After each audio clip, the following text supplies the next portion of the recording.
All right, well, we will get started. Thank you today for joining us for our Wednesday webinars. This is the third in a three-part series.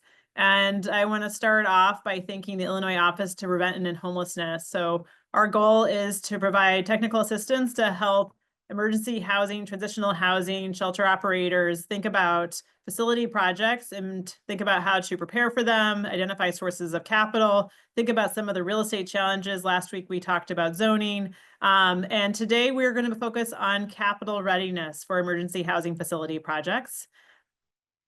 So my name is Kate Ansorga. I work at IFF as the Vice President of Real Estate Solutions. I'm joined today by Jessica Detmabiachi from the Managing Director from our Real Estate Solutions team. And we are also here today with Tina Rounds, the CEO of Beds Plus, who will be speaking later about their facility projects. So our agenda today, we'll talk a little bit about IFF and the learning objectives for this session, and then focus on capital readiness, thinking about development budget and the operating budgets for a facility project, and go through some of the sources of capital funding that are available today and typical for these types of projects. And then Tina will join us to talk about some of the work that Beds Plus has been doing in facility projects and have some time at the end for questions. A little about IFF. IFF is a nonprofit, and we work with nonprofits on facilities and financing. We believe strongly that nonprofits are important in our community, and we provide leadership, capital, and real estate solutions to support nonprofits to be successful, to be financially sustainable, and to be impactful in the work that they do. We do this work by prioritizing equity, working closely in partnership with our nonprofits and the communities that they're working in, and always balancing tensions and thinking about mission and money and many times hard decision-making criteria that come up in these projects. And I think we are all passionate about this work. One of the things that drives me is working closely with nonprofits who understand community and are thinking about the types of services and needs in these communities to be responsive to them. IFF today is speaking from our real estate solutions team, which does project management and supports with real estate and capital readiness for real estate projects. IFF also provides loans to nonprofits. We work as a developer ourselves, working in low-income housing tax credit projects, and we provide other resources to support nonprofits and facilities and financing. Our team on the capital solutions side provides loans to organizations who are doing facility projects, bridging money from grants and providing permanent loans, working in new markets tax credits and other spaces to support facility projects. And on our real estate team, we work across many nonprofit sectors, including arts and culture, healthcare, early childhood, as well as emergency housing. And we really see ourselves as a facilities and financing thought partner, understanding how projects can proceed along the real estate timeline and also aligning capital that is at the right time for the project's needs. We do this as an affordable, flexible, and responsive consultant to support projects. So let's shift into talking about today's learning objectives. So our goal today for you to walk out of here is to really understand capital readiness and thinking about both the development budget, which is how you find capital to pay for a project, acquisition, construction, and the other costs, but also to be thinking about sustainable operations. Doing this work at a lender, I am always thinking about the revenue and expenses after a facility is open, and this drives design decisions. And so we always want to pair thinking about the upfront costs with the ongoing costs to make sure that an organization will be successful in being able to deliver the services for this organization. We'll talk about some of the capital sources that we see in these projects, and we're going to spend some time talking about project stories. I think it's really helpful to apply these directly to see how people pursue these projects, the challenges that they frequently occur on projects, understanding that challenges are part of this process, and be thinking about how these stories can inspire organizations who might be joining today in pursuing their own facility projects. So, really want to start with thinking about project budget. So we're talking about capital readiness today, and a lot of times this is going to really be framed around a budget. And so I want to start with why is a project budget important? I think we oftentimes just assume it is without really thinking about what it is that a budget can do for you as you're pursuing a project. For me, when I think about a budget, it's a feasibility tool. Really need to identify for an organization, mission and money, and what will inform a budget at the beginning and how that budget can be used to support that this is a good decision for an organization to pursue a project and making sure that it's going to be something that the organization is likely to be successful at the start. I think next is that a budget is a decision-making tool, that as you move through a project, there's going to be many decisions that come up. From, how big is my project and who am I serving? How do I select a team like an architect and a contractor who will help me be successful in this project? How do I make some hard decisions when something is coming up that exceeds my budget, and what does that mean for the people I serve and for the programs that I provide? And so a budget helps frame the decision. It is not the only thing that is part of a decision, but it is an important part of a decision. A budget is a really powerful storytelling tool. So it communicates the story of what are you doing, who are you serving, and how is the funding that you're requesting for a project going to be impactful for the programming that you provide and to the people that you are serving. And a budget is a tracking tool. So how much have you spent to date? How much remains? How much have you raised to date? And what remains? And how do you see a picture into your financial health for an organization to make sure that this is something that is going to be a wise and successful project for you as an organization? The last is that a budget can help you mitigate risk. Risk is a very real part of any real estate project. And rather than use the budget to adapt to things as they come up that they're surprises, it's really thinking about how can you plan that there will be things that come up that are unforeseen, and that there are ways that we can planfully include those in our budget and still be responsible as we're making decisions and pursuing the project. So I want to start with project feasibility. Many times when I'm working with a nonprofit, I start working with an organization, partway through a project. And I often go back to ask, how did an organization commit to this project, and what was done as far as staff, board, and community alignment to confirm that the project an organization is pursuing is something that is right for the organization from a mission perspective and is also likely to be successful from a financial perspective. And so I think project feasibility is really important, powerful step to do at the beginning of a project. Even when you feel like you don't have time, that there is somebody on the stake, the building that's available that has to be, made an offer on, that there is some capital source that has to be applied for tomorrow, that oftentimes in these urgent moments, it can be easy to skip past feasibility and to say, we know this to be true without taking the time to say why you know it to be true.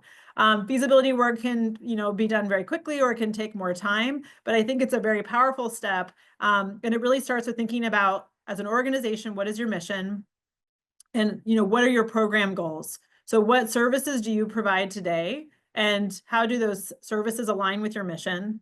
And what is the goal of the facility project, really, when we think about program goals? So if you know there is unmet need in your community and you are providing some of that, but you are not able to meet the community's need, and you survey the landscape and you really feel that you are the right organization to step into filling that gap, then a facility project comes as a follow-up to that recognition that today you can only meet part of the need, and you have a strong, compelling case to serve more of the population that has needs that you want to offer.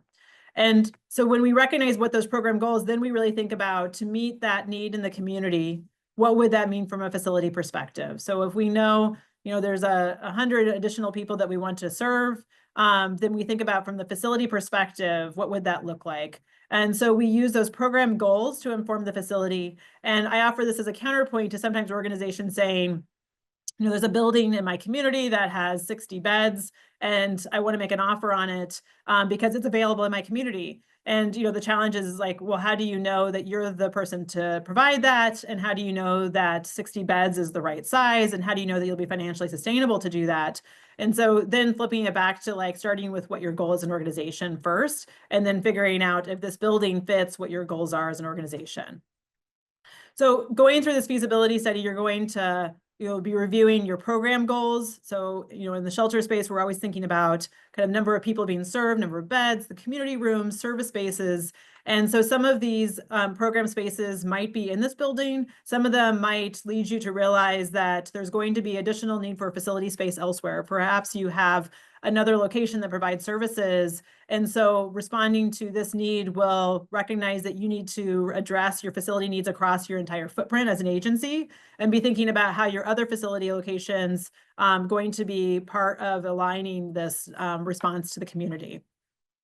This will often lead to you understanding kind of what your square footage needs are. So once we understand program, we can think about the size of those spaces and quantify that in terms of square footage.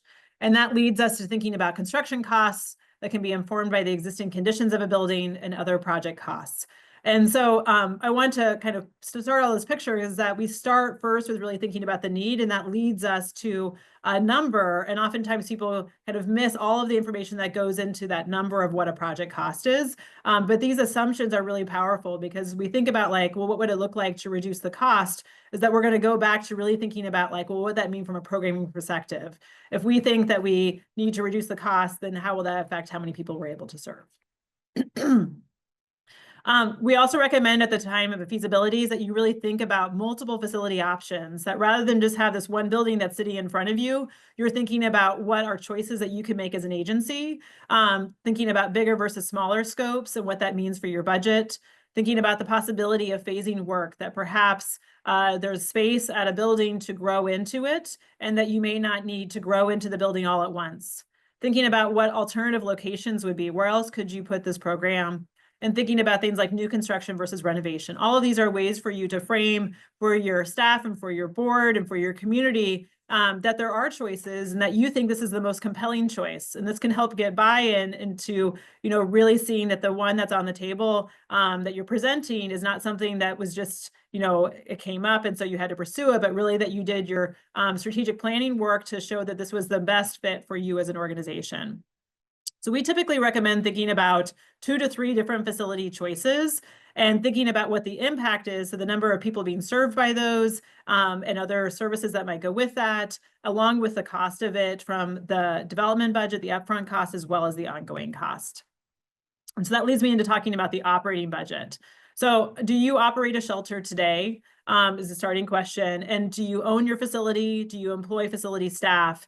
And how would a facility project change your operations? And going through your existing operations and really thinking about what would you be growing or replicating into a new location, and what would be really substantial change for you as an organization, and what would you need to be successful in order to be set up for success when that building is open. And so all of this leads to impact to your revenue and to your expenses.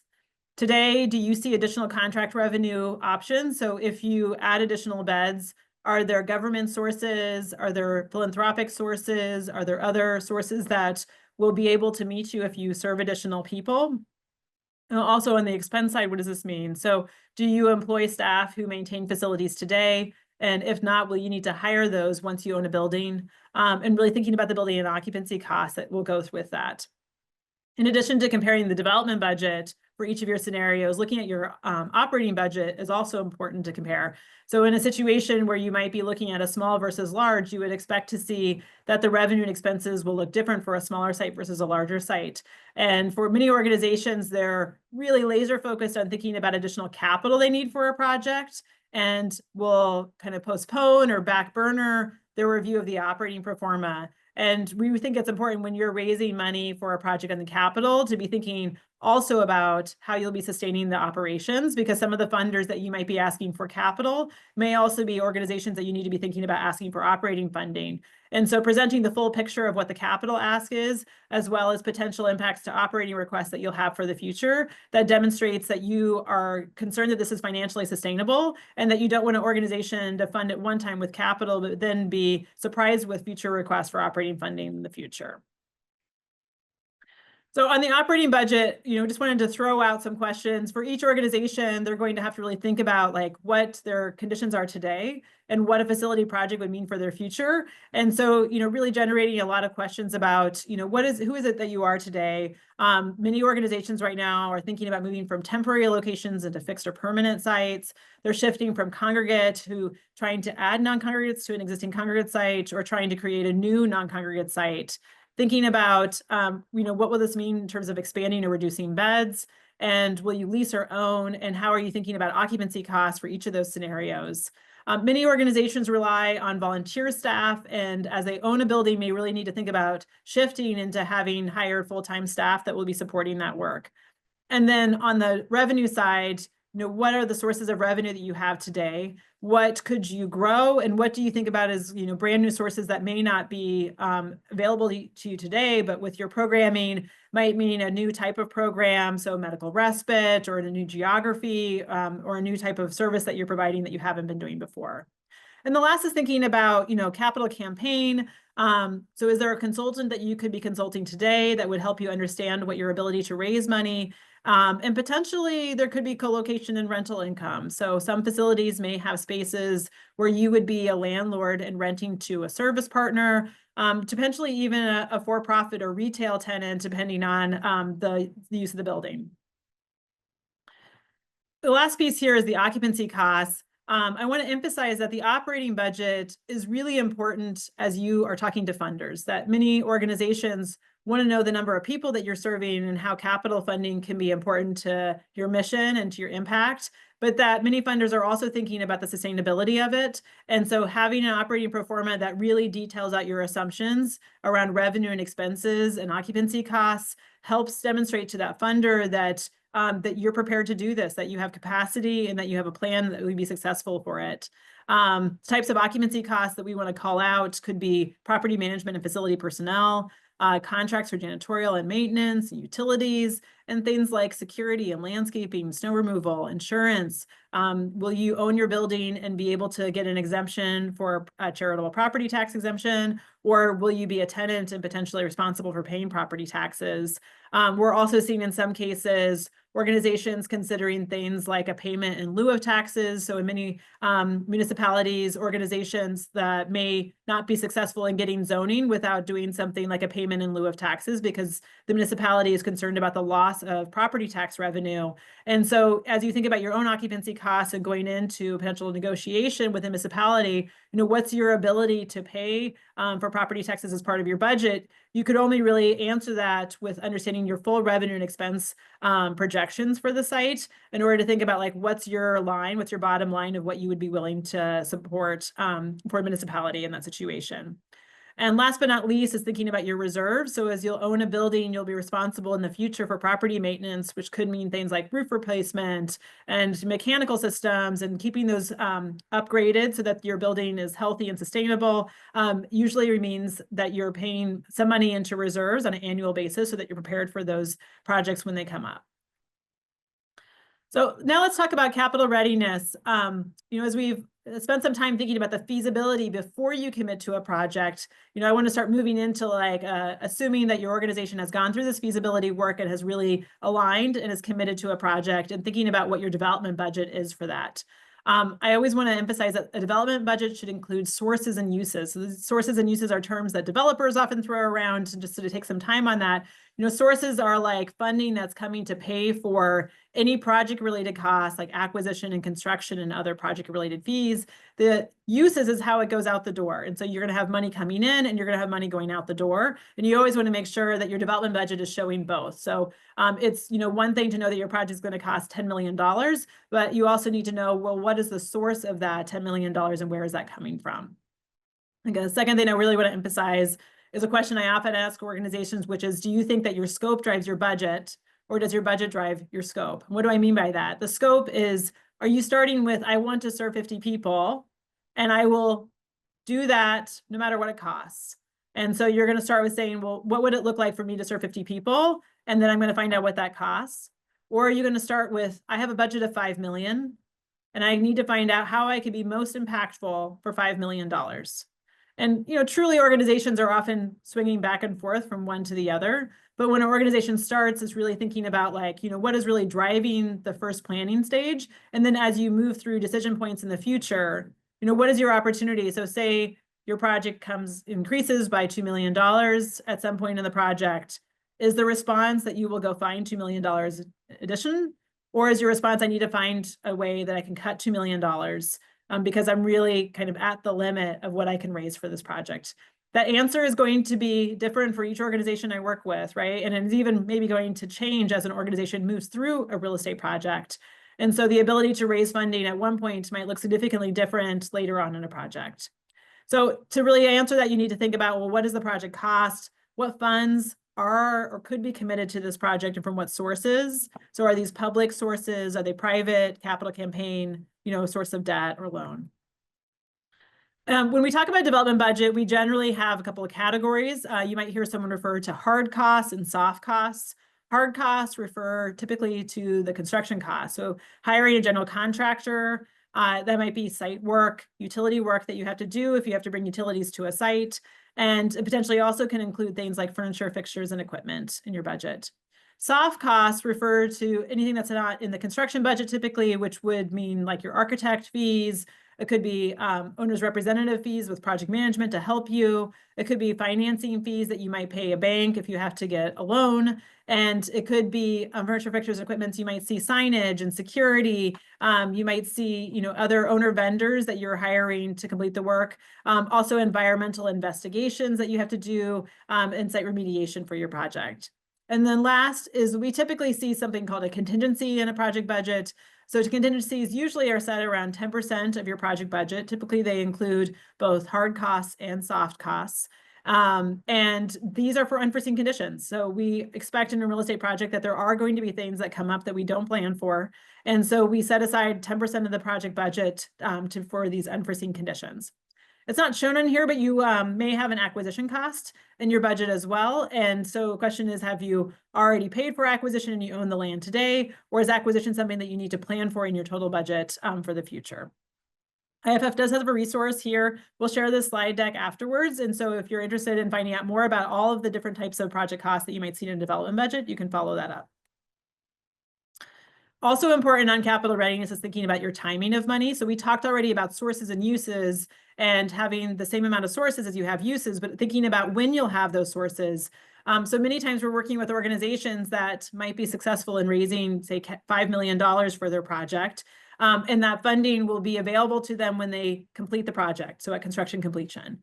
And so it's great, $5 million to fund a project is amazing. And yet that organization now needs to think about how they find $5 million to get to construction completion.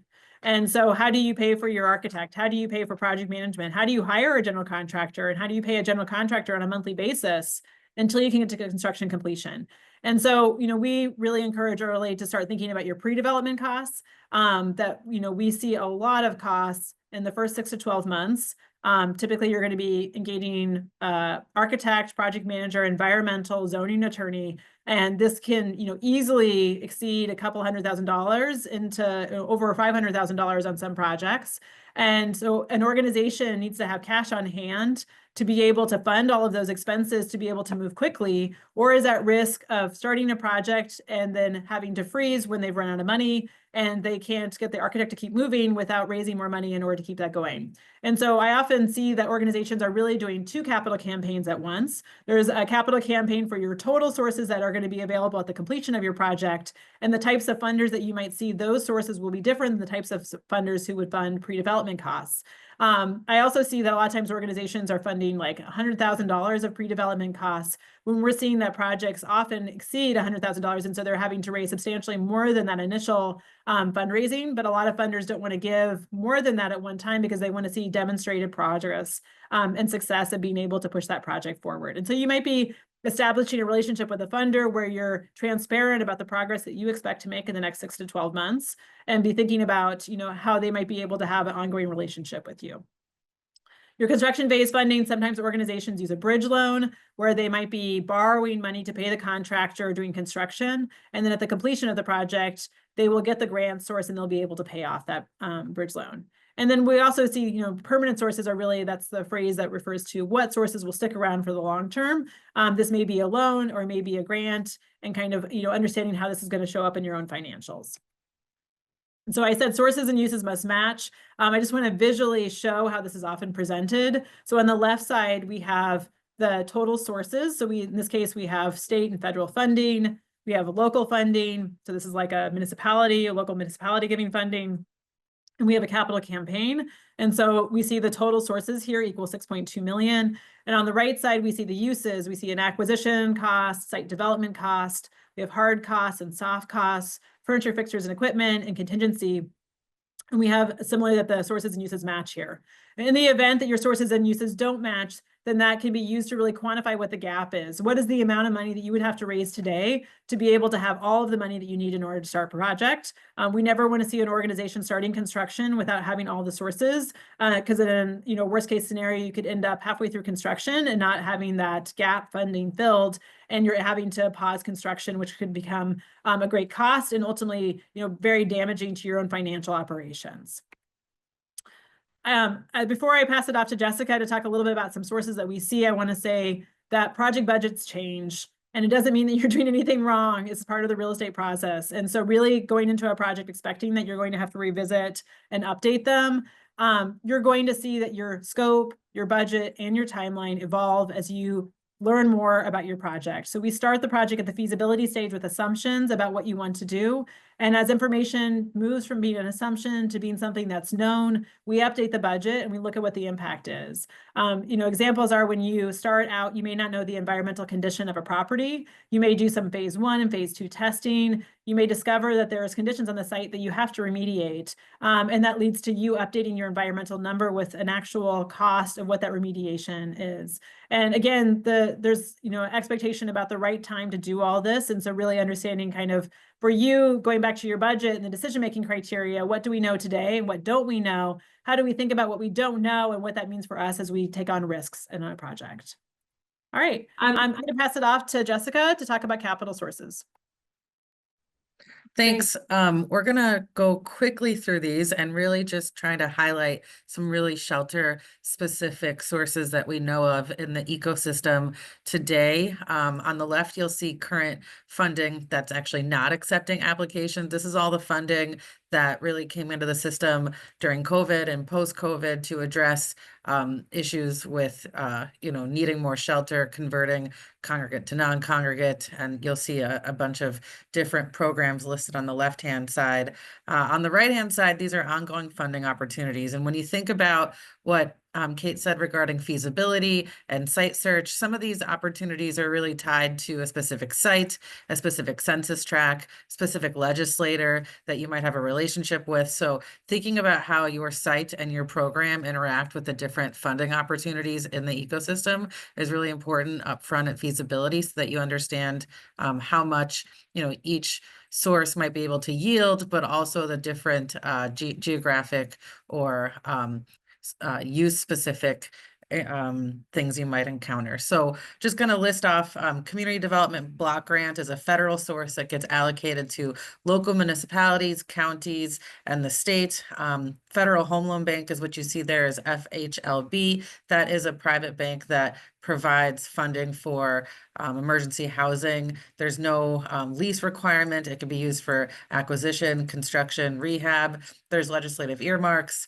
We'll also go into new markets tax credits and then talk a little bit about energy efficiency, debt, capital campaigns, and philanthropic partners. So the first slide we'll talk about is new markets tax credits. This is really investors come together to invest in a project, and you exchange their investment for equity into the project. Typically, we would say if you're looking for this kind of source, you would work with a specific consultant that engages in new markets tax credits. This is one of those sources where you have to be in a qualified census tract. So if you're thinking about using this source in your capital stack, you want to first check the map to make sure that you're in a qualified census tract. Usually projects need to be about a minimum of 5 to 6 million to make the complexity of the program and the fees worth it. But for those projects that do meet these threshold requirements, the equity can equal approximately 20% of your project cost. So it could be a really good source to consider. Next slide is, like I mentioned, federal sources. I know it's a time where we're not sure what the reliability of these federal sources are. But I still want to talk about them because they have been the traditional funding sources in the ecosystem for emergency housing. Like I mentioned, there's local community development block grants, there's county, so you can access this funding via the state, the county, or municipality.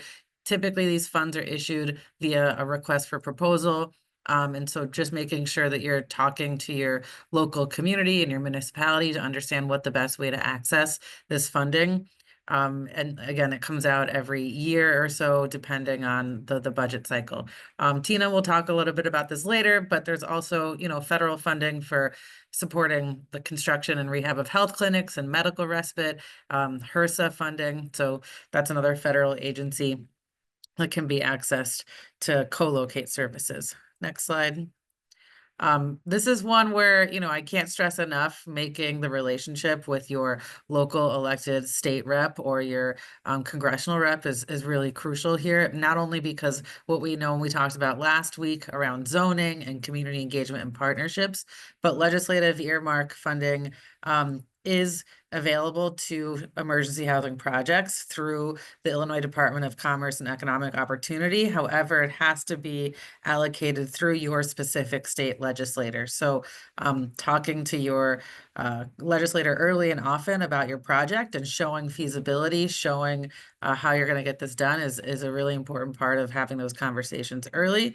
And federal and state funding will be subject to procurement requirements. And so just something to consider when you're using public funding. Next slide. And I'm so grateful for the questions in the chat. We will be getting to them shortly. Another source of funding is TIF funding. So TIF funding, I'm really just pulling up here a demonstrative TIF map. TIF stands for tax incremental financing. It allows municipalities to capture future tax revenue and use that as a source for capital. So not all municipalities in Illinois have TIF, but many do. How those municipalities use TIF is typically determined by a plan. And so again, speaking to your aldermen, your elected officials in your local village about TIF will be really important to get that support early on. And this is also another geographically based source of funding. Another source of funding, we want to talk about here, like we mentioned, IFF is a community development finance institution.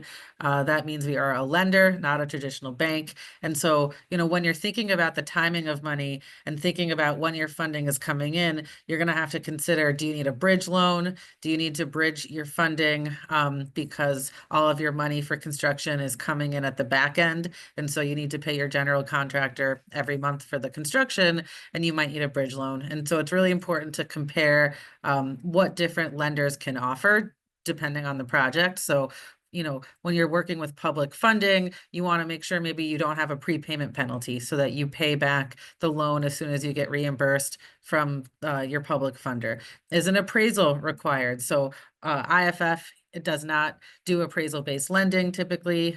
That is, a big part of our value proposition is doing these types of loans based on an operator's ability to pay back and have cash flow. That's not how a traditional bank might underwrite an emergency housing operator. So really thinking through what the opportunities and benefits are when you're trying to access traditional debt or CDFI lending.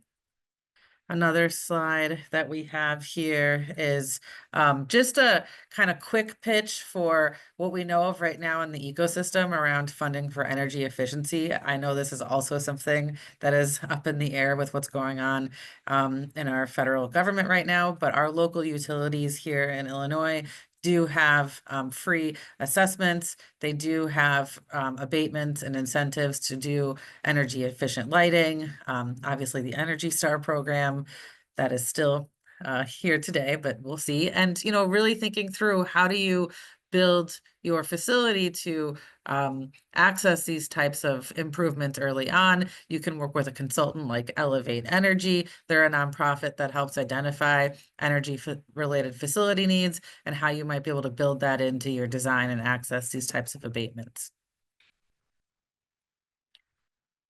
And then philanthropic sources. So really there's, sector-specific funding, there's geography-specific funding.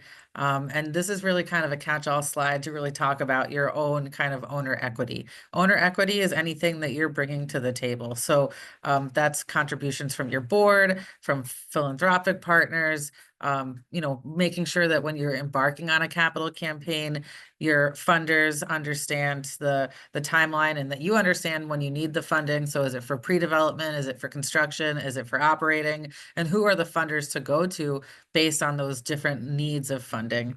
And just kind of want to call out that there is limited pre-development funding in the ecosystem. There's some funding in the Chicago area through the Jewish Council on Urban Affairs. They have a community ventures program, which is a revolving loan program that does fund emergency housing.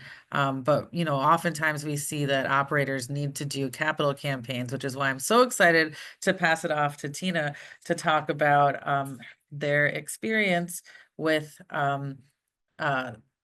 funding. And I know I skipped a slide, maybe, which we can go back quickly before I pass it off to Tina. Sorry about, this is not a specific source of funding, but this is a nonprofit, Designs for Dignity, that works with other nonprofits to do pro bono design services and also donated interior finishes. So it doesn't substitute with working with an architect, but a lot of projects do benefit from pro bono services, such as Designs for Dignity, other, soft costs that you can get covered from in-kind donations like furniture, legal support. This is something that, is all about the network that you're able to tap into. So I know that we just went through those sources quickly, and passing it off to Tina. Thanks so much. I'm kind of here just to give you an illumination of some of the points that both Kate and Jessica made related to development, and just share our story as an agency. Our development story really started with the picture that was just up, which is our Ogden Avenue supportive housing, a 20-unit PSH development with offices on the lower level.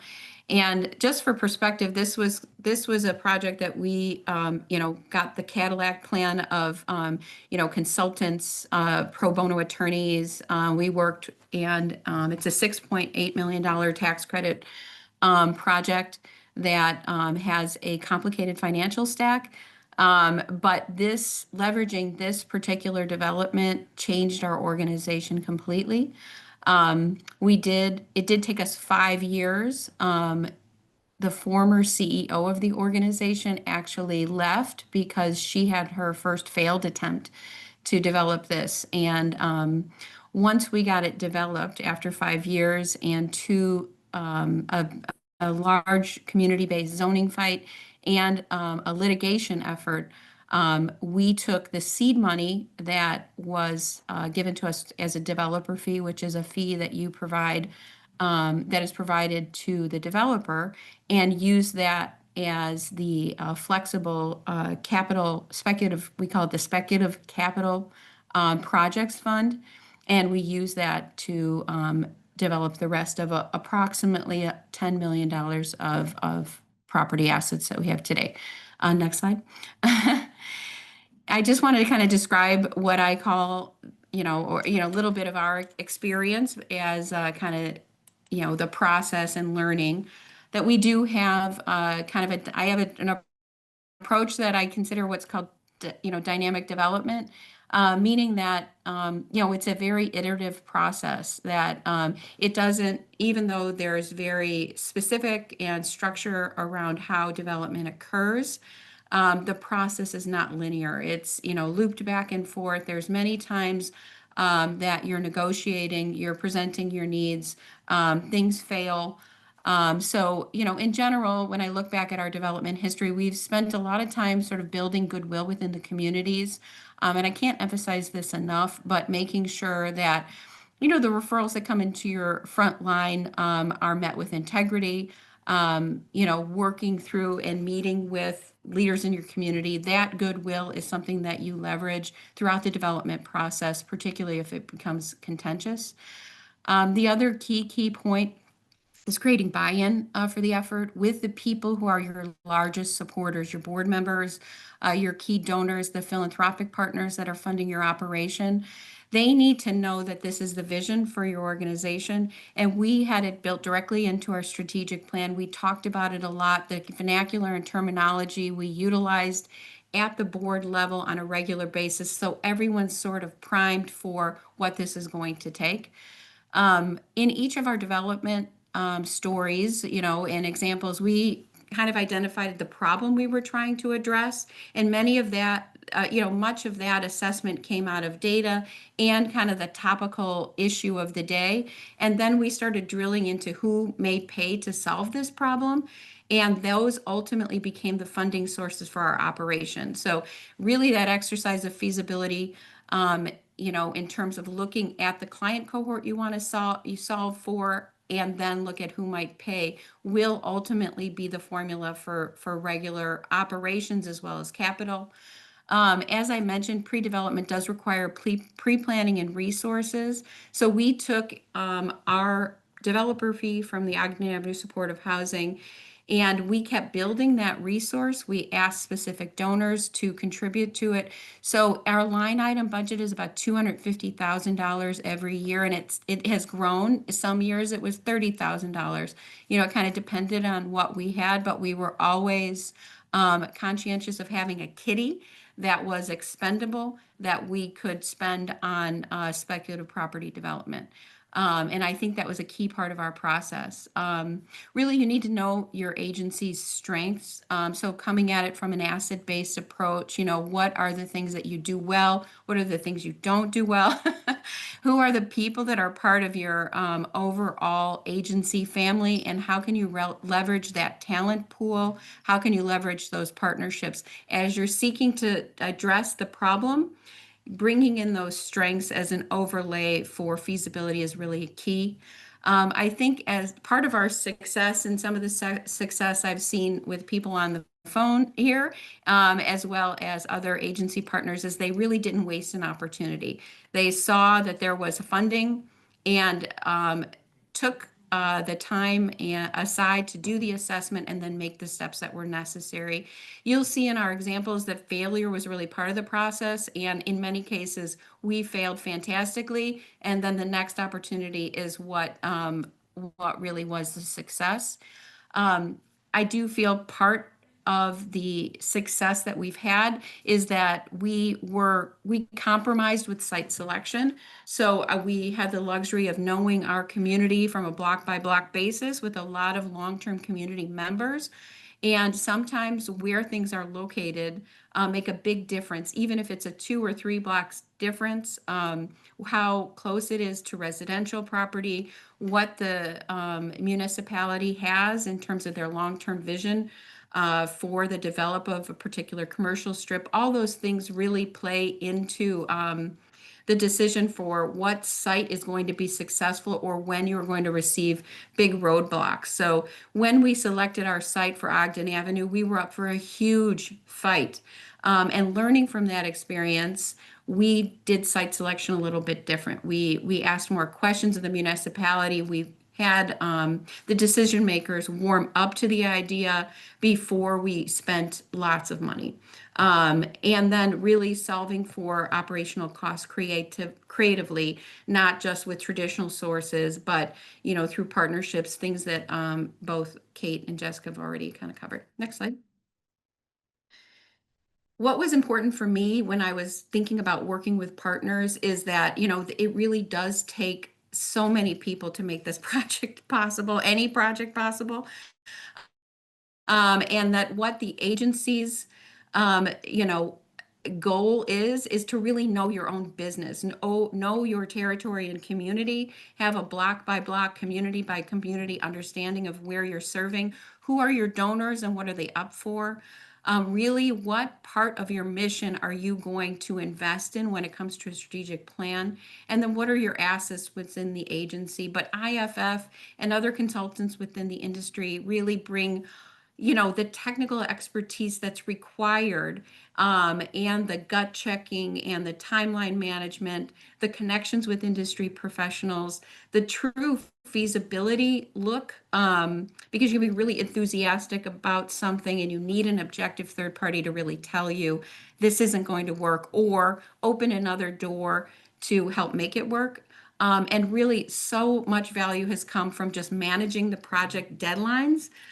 through IFF and other consultants we've worked with. Each of the projects that we've worked with and I'll present today have had some involvement from IFF, so I'm really grateful to for them and their work, many of the professionals that work there.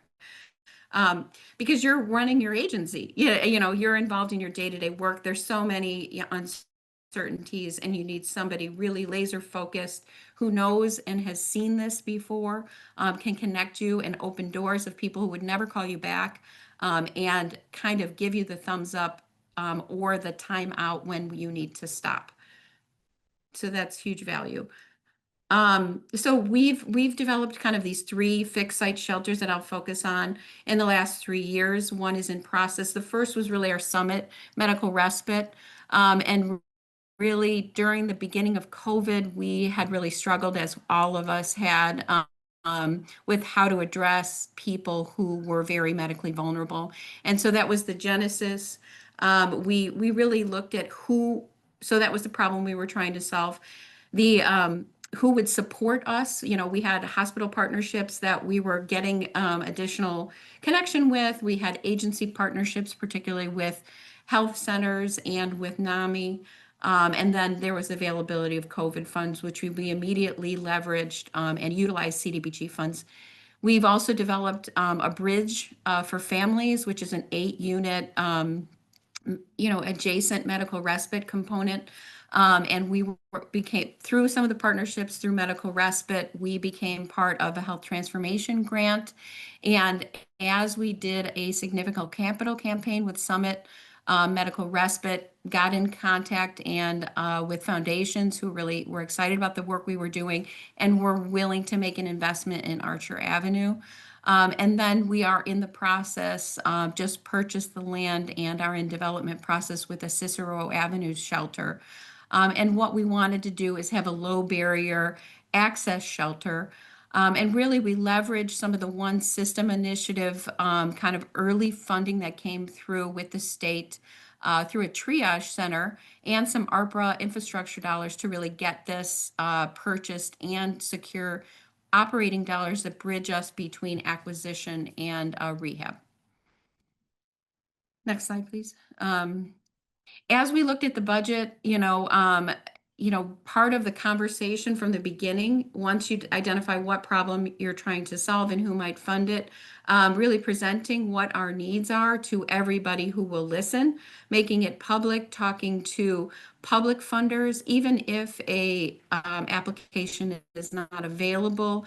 It is really important to just sit down, have a conversation, have the courage to make the call, leverage your relationship with other groups and entities, and speak with as many people as possible to start identifying major sources that have the potential to fund this. And as soon as you can get a one-pager that articulates the problem that you're trying to solve and approximates what the cost would be, and that's something that you can work with consultants on, you need to create a case for support, because you will take that on the road and sell it and see that is a big part of what the feasibility is, and being prepared, knowing your business and your community, what would work and what wouldn't. Then we work through anchor gifts with foundations, other communications that you have with people who are already funding you that leads you to other people who will fund this project as well. We found that secondary connection has been some of the more generous gifts that we've received through all of our processes. We have run several private campaigns that both with major donors as well as volume donors, and then we've leveraged in-kind donations, meaning we've had technical, people with technical skills providing us with, really key and offset the overall cost, particularly in the pre-development phase. And so part of it is just getting out there, talking about your budget and talking about the case for support. And this is kind of an example of some of the materials we've developed. I have run 3 capital campaigns for our agency. And so having somebody internal that really knows how to do fundraising, I think is a real key component, and it should be the leader or somebody in your leadership circle. Next slide. So the first one is just a little bit about our medical respite. This is a picture. It was a $3.6 million capital, and our operating budget is about $650,000. It was really a non-traditional site, a bank conversion that we got funded through a public service facility line item and turned it into a medical respite bed and a clinic. Next slide.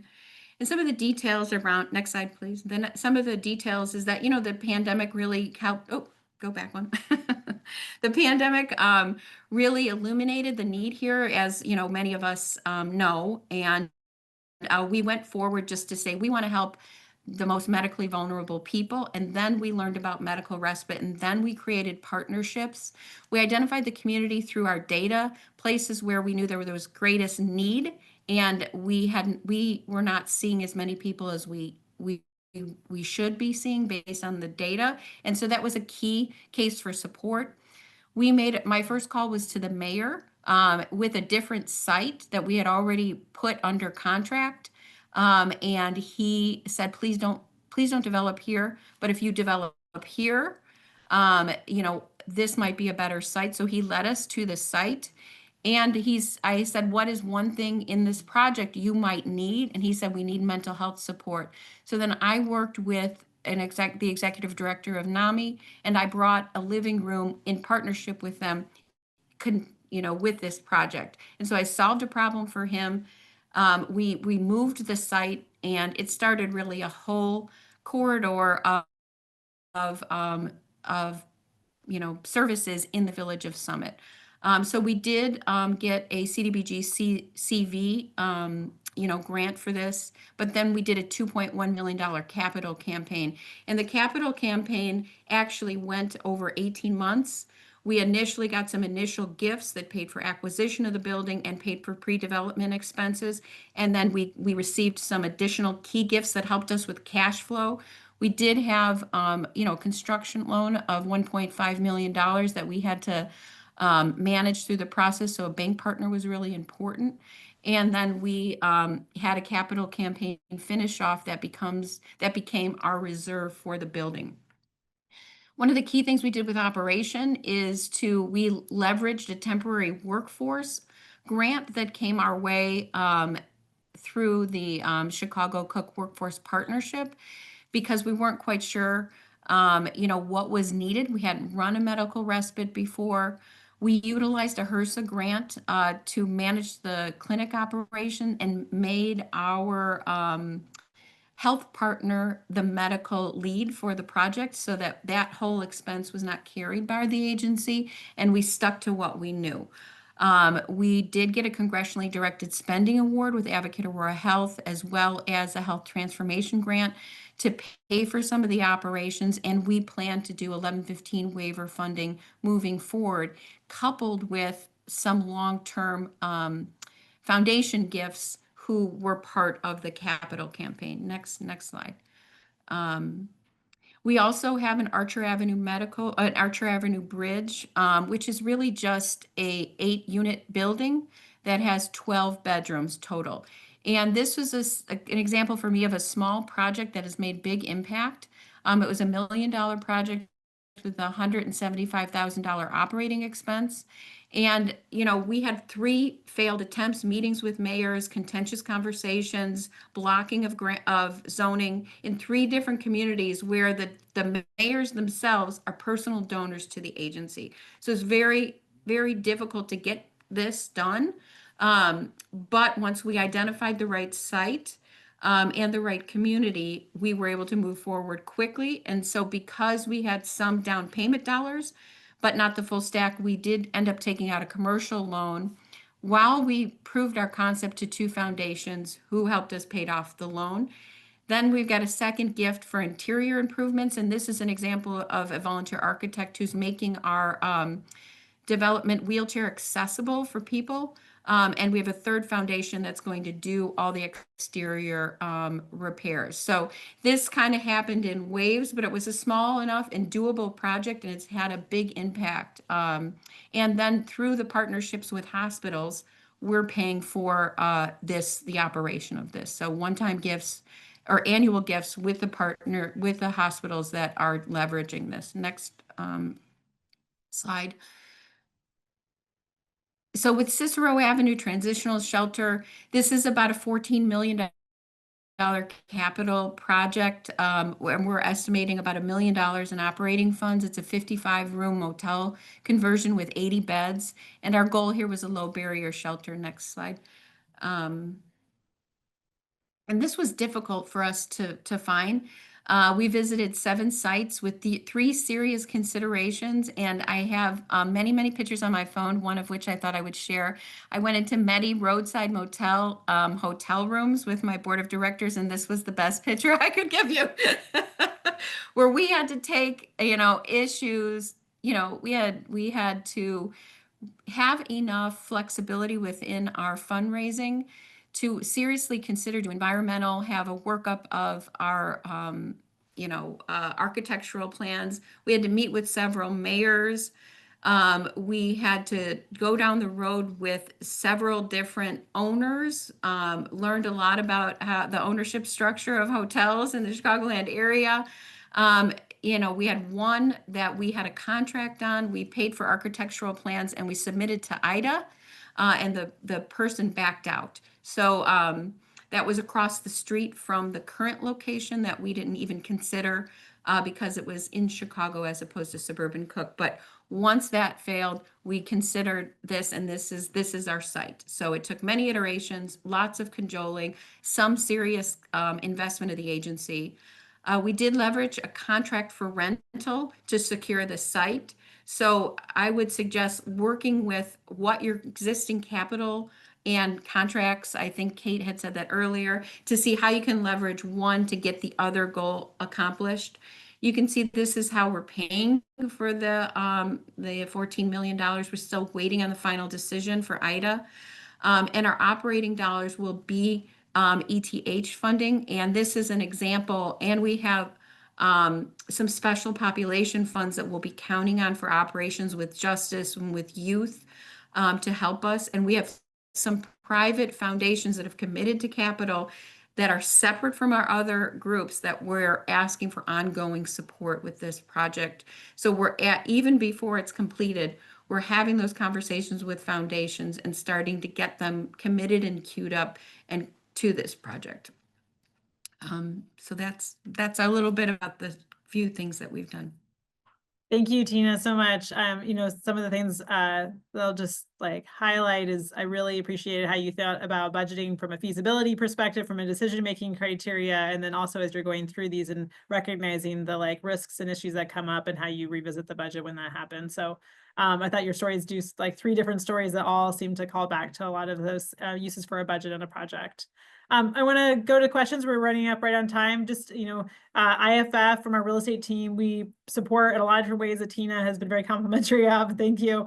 And just, I want to recognize that there's lots of real estate information that you need as you go through a project. And so thinking about, where you are in decision-making for your project in progress and what is the information you need to make good decisions as you move through those projects.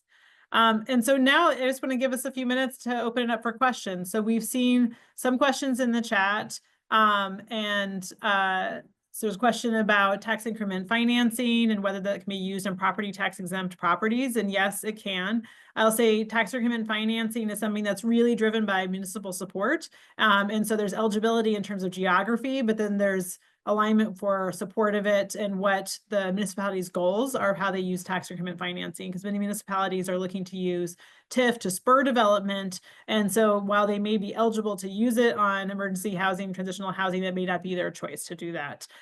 Tina, I think, really highlighted first call to the mayor, right? That getting municipal support on this early, and that really understanding what you're offering and how you're going to do that in a way that's safe and secure and responsive to the communities. And so understanding how your property will address, any community questions or community concerns and having that conversation. I love, Tina, also you highlighting what can I do for you, and hearing that mental health was important for the municipality, because it's really thinking about partnerships, right? That partnerships are about what do I need for the program that I want to offer, but how do I be a good partner in this municipality, and what can I be doing to address concerns that other people are voicing?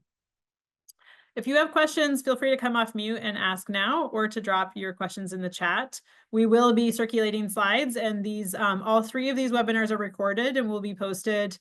So if you want to share this with someone else in your agency, or someone in your board, or a partner that you're working with, consider how this information can be helpful. And I also just emphasize that, like, please pick up the phone and give Jessica or myself a call if you're going through a project, and we can talk through it. So we often are responsive to just jumping on the phone and hearing where someone is and what they're going through. And, you know, love having people like Tina today and Betty from Connections for the Homeless last week to be able to share their stories.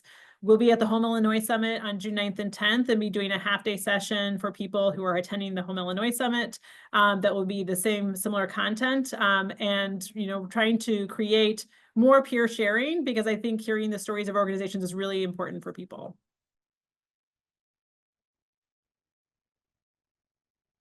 All right. I don't see any questions in the chat.